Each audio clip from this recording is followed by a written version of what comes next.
Hier soir, Emmanuel Macron s'est adressé aux Français pendant 14 minutes pour évoquer cette guerre en Ukraine. Il a prédit des temps de plus en plus durs avec des conséquences sur l'économie française. L'agriculture, l'industrie vont souffrir. Quid des prix de l'essence? Les cours du baril ont encore atteint des niveaux historiques en dépassant les 100 dollars.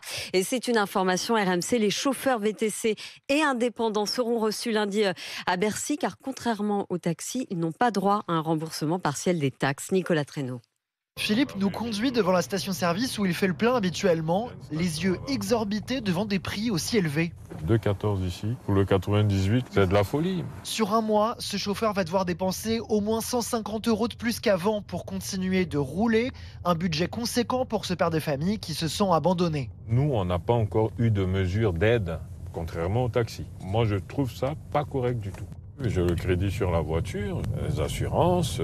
Avec la guerre en Ukraine, je pense que ça va aller plus haut. C'est angoissant, on risque de ne pas tenir.